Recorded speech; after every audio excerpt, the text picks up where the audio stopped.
Page 53, continued para. A fourth charter of a somewhat similar nature comes from the Dharwad district in Mysore, issued in about AD 725 by the Yuvaraja Vikramaditya of the Chalukyas of Badami to the Mahajanas (Brahmana Burgesses Burgesses (?) closed, of a town called Porigere (Porigere.R), now Lakshmeshwar. It lays down the mutual obligations of the royal officers and the inhabitants of the town. 341. Royal officers are asked to protect royal gifts and proclamations, untenanted houses, continued enjoyment of estate, etc. 342.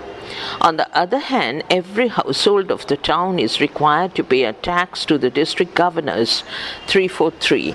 Subject to this, the guild of Mahajana seems to have been authorized to levy taxes varying according to the status of the householder, to realize fines for theft and minor delinquencies and for the 10 officers, and to escheat the property of childless persons. 344. The town has several other guilds. For every occupied house is required to pay according to its status to the guild of braziers. The charter is a clear indication of the growing powers and self-sufficiency of the guilds, which are entitled not only to religious taxes but also secular taxes from the urban population. Para. The Gupta period does not know of conversion of royal income from tolls and customs into benefices granted to the temples. The kings and chiefs were content with depositing certain amounts in cash for religious purposes. 345. In one case, it seems to have been deposited with a committee of 5. 346. Which shows the continuation of the practice of Kushana times, when many guilds in central India and western Deccan acted as depositories of money on which they paid interest for religious purposes. Para. The guilds of artisans, more numerous in pre-Gupta times in western India but by no means extinct in Gupta and post-Gupta times, were never granted any charters, which were granted in that region only to the merchants. The first, issued towards the close of the Gupta period, shows that just as priests and temples were given authority over peasants, so also, page 54, merchants were given authority over their artisans. In the first case, it meant the abnegation of royal power in the rural area. In the second, its abnegation in towns. In the first case, the needs of the landed grantees were met by attaching peasants to them. In the second, the needs of the mercantile grantees by attaching laborers and artisans to them. In the first case, the priests enjoyed the power of taxing the rural population. In the second, as time passed, the Mahajanas came to wield that power over the town people. At any rate, the charters issued by the princes of western India and Karnataka can be compared to feudal charters granted to similar guilds in the Europe of the Middle Ages, and together with the Dharmashastra rules, they indicate the growing independence of the traders' guilds of royal control and their increasing self-sufficiency. Para. The practice of issuing coins by the Nigamas during the post-Maurya and Gupta period seems to provide further evidence of the rise of self-sufficient economic units. This accelerated the process of political disintegration, for issuing coins was an important function of the sovereign power. Besides, the issue of seals by Nalanda villages, which glorify themselves as Janapadas, even in Gupta times, 347, indicates that they were emerging not only as politically independent but economically self-sufficient units. At least 4 such seals were issued from villages, some of which can be identified. During the earlier period, coins and seals were issued by the nigamas, but not by rural units, as we find in the post-Gupta period. Para. In the Gupta period, irrigation also tended to become a local responsibility. The Arthashastra of Kautilya lays down detailed rates to be paid by the peasants to the state for different kinds of irrigation, which makes it clear that irrigation facilities were chiefly provided by the state. Megasthenes also informs us that the state maintained irrigation inspectors. The Shaka ruler Rudra Daman circa AD 150 claims that he reconstructed the famous Sudarshana lake in Saurashtra without levying imposts and forced labor from his subjects. During the Gupta period, this responsibility was carried out by the provincial governor of this region. But already from the beginning of the Christian era, the local population had begun to take the initiative in matters of irrigation. Page 55. Dion, D-I-O-N, Chrysostom, Chrysostom, AD 50 to 117, informs us that in India, in order to convey water from large and small rivers, the local inhabitants made many channels, 348. Later, the law book of Brihaspati lays down that the guild should look after irrigation dams, 349. For want of data, we cannot trace the history of this process, but once the tendency began, it was bound to undermine the influence of the central power in the countryside and help the rise of independent economic units. Para. We can draw certain tentative inferences from the analysis made above.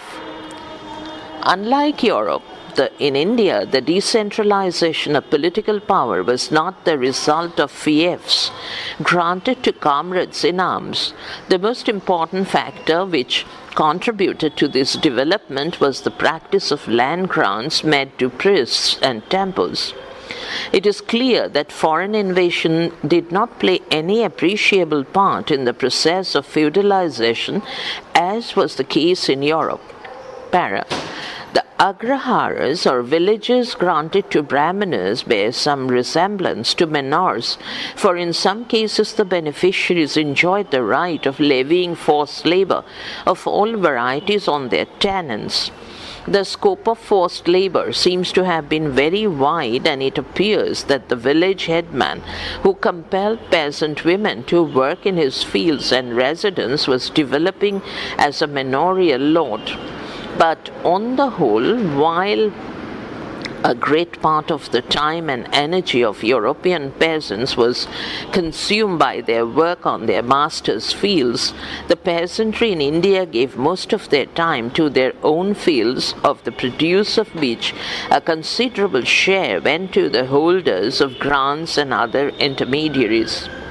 There is nothing to show, however, that most peasants were subject to such intermediaries. On the contrary, the number of free peasantry seems to have been far greater. Further, the process of sub-infeudation was not so extensive in India as in Europe, so that the actual tillers of the soil maintained some kind of indirect connection with the central government.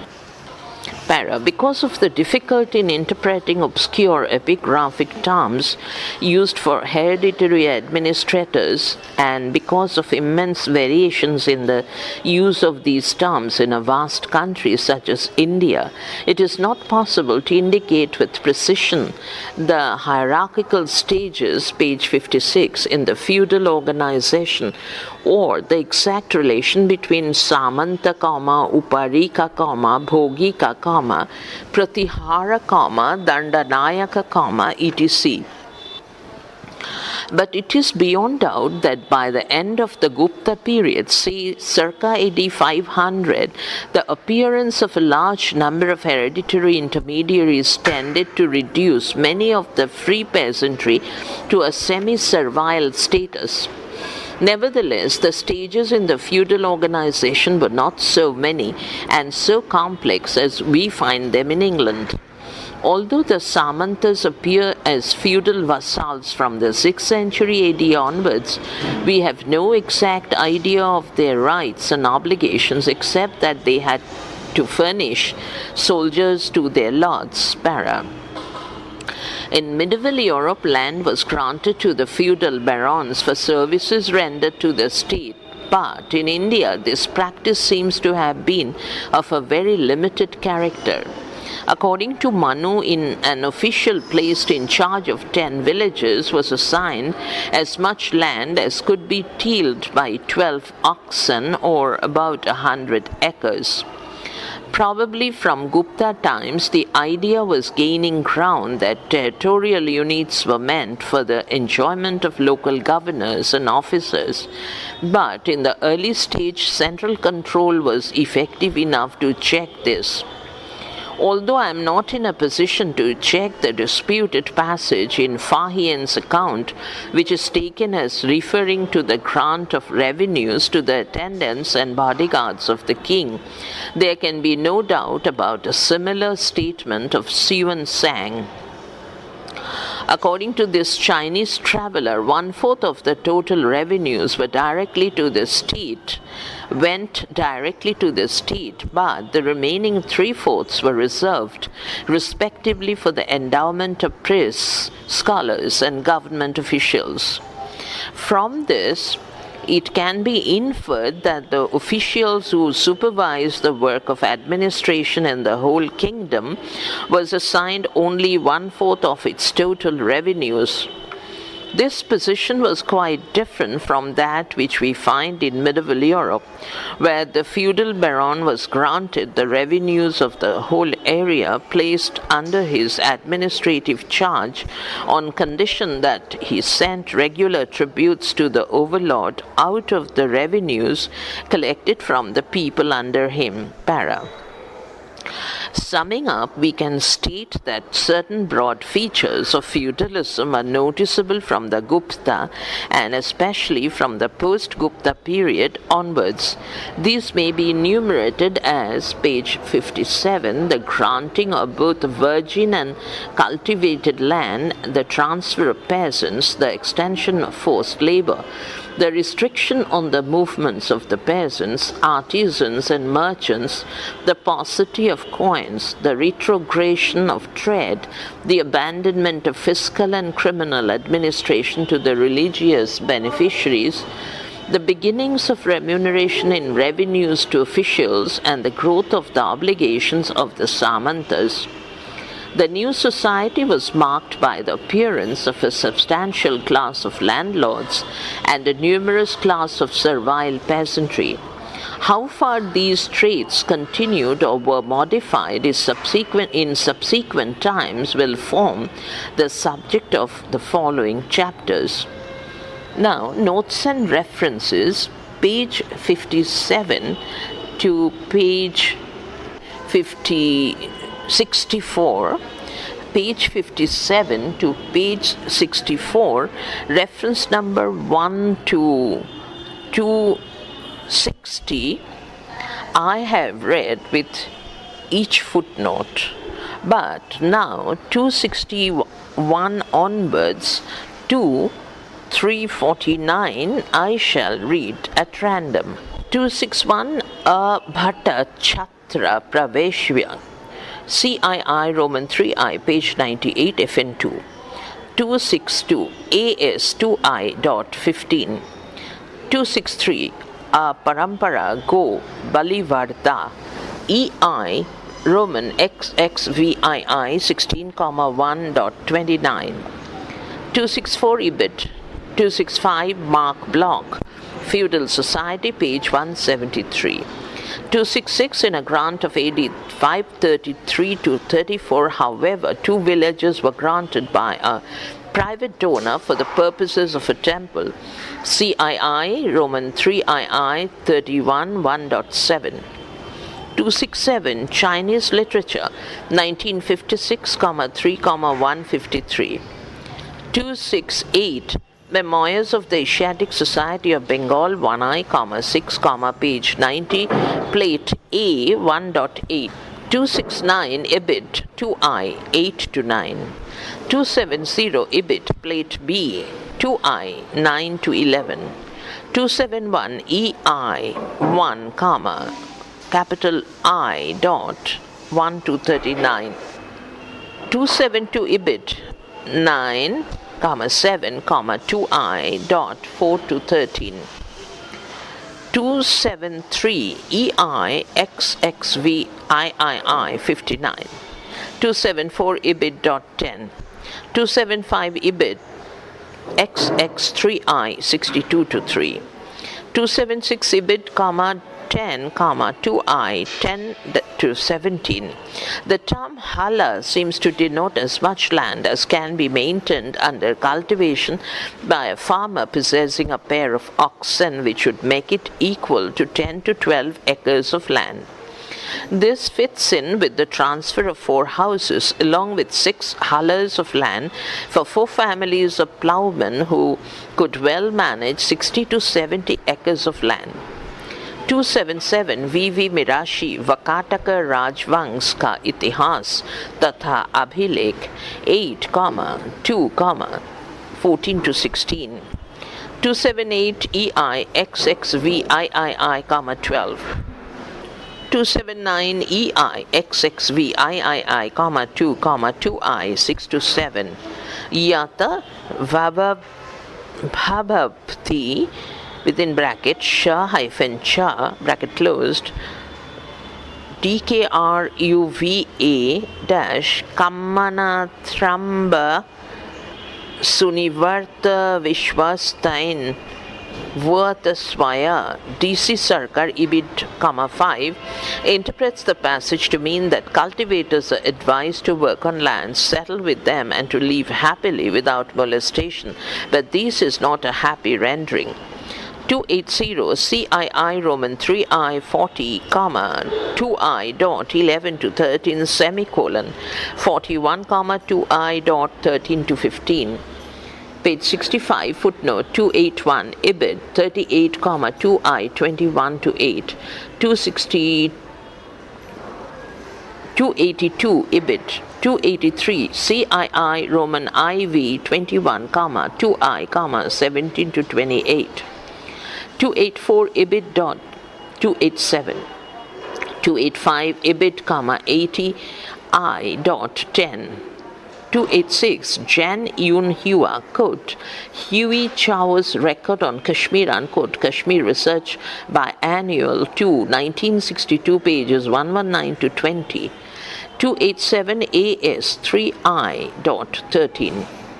288 2I dot 182.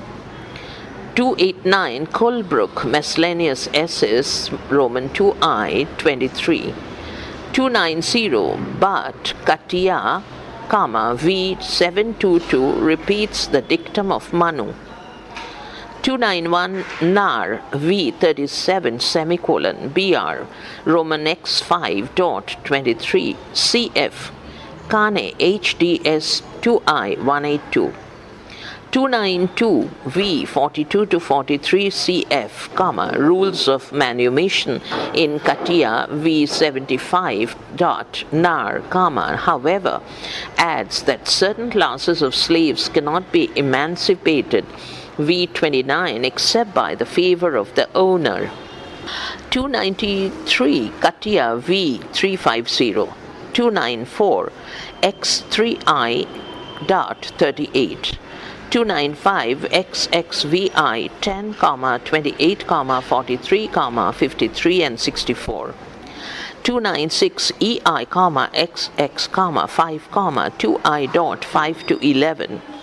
297 Ibid. 298 IA XXXIX 215 216.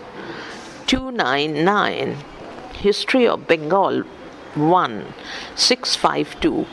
S.K. Maiti holds that the Kulia Vapa was between 14.4 and 17.6 acres. Jesho, 1, 98 to 107. 300 KJ Virji, Ancient History of Saurashtra, pages 246 to 7, 267 FF. 301 Shanti Parbo 60, 24 to 6, 92, 2. 302 2i.9.6. 305 Manu Roman 4 253 semicolon Vishnu LVII.16 semicolon Yaj.I.166. 304 EI comma I.I.I 39. 305 I.181. 306 HCI question mark 3I comma 299. 307 Ashayas COMM to NAR I.181. 308 X1 XIX comma 6. 309 Waters WATTERS comma on Yuan Chuang's Travels in India Roman I comma 168. 310 58.10 to 5. 311 CHI capital comma I comma 268. 312 JASB comma NS Roman V 1909 comma 164 dot. In editing the Amauna plate of the Maharaja Nandana EIX comma 10, T block construes the phrase as Shudra Kenoti Kiranam 1.8, but this is not warranted by the impression produced there. The reading is clearly Shudraka Redrakshuna, which of course is incorrect Sanskrit. 315 CYY CII Roman III 60 comma II dot 12 to 13. 314 Roman V dot 5.5. 315 Ibid. 316 The colonizing and large-scale commercial activities during the early medieval period were confined to the enterprising people of the coastal area and do not seem to have brought any substantial change in the economy of the interior. Page 66. Footnote 317 This view has been communicated to me by Dr. P. L. Gupta. 318 C.J. Brown, The Coins of India, page 50, cf. p.55. 319 Important literary sources have been mentioned by L. Gopal in his article in JNSI XXV PT1. 320 S.K. Maiti, The Economic Life of Northern India in Gupta period, page 139. 321 Ibid, pp. 136-8. 322 Ibid, page 137. 323 Richard Pankhurst, Pankhurst, comma, An Introduction to the Economic History of Ethiopia, page 46. 324 Ibid, dot, pp. 46-7. 325 Ibid, comma, page 47. 326 N.C. Sen, Accounts of India and Kashmir in the Dynastic Histories of the Tang Period, to be published by Vishwabharati University, Shantiniketan. 327 BRXVII.18. 328 EIXXX 163-81. 329 Jesho, 2I 281-93. 330 EBIT, 285. 331 EI, XXX, 30, 1, 10. 332 EBIT, 1.8. 333 EBIT.1.28. 334 by Sarva Shreninam Ek Apana Ko Na Deo EI XXX, 30, I, 6. Kosambi Jesho 2 286 means that all guilds are not to pay the single market tax, but the construction of the following passage, Sarva Shreni Bhi Khobha Anam Na Datavyam, does not warrant this interpretation. 335 EI XXX 30, 1, 28. 336 EBIT, 1.6. 337 CII, Roman 4, 31.2i, 25 to 49, 56 to 62.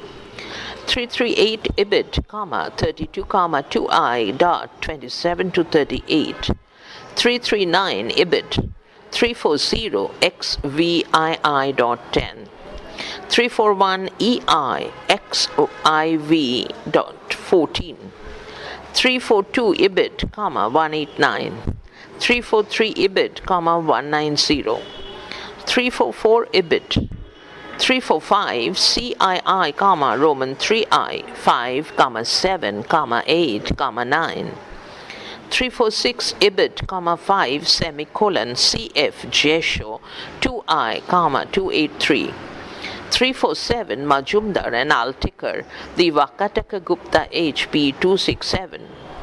348 Oratio, ORATIO, XXXV, 434. Macrandle, Ancient India is described in classical literature, page 175. 348 Kulyana Nirbodha, according to the reading of Mitra Mishra in the Vikramitrodaya 426, but Kulyanam Nirodha in BR stop Roman XVII, 11 to 12. Next, Chapter 2, Feudal Policy in Three Kingdoms circa AD 750 to 1000.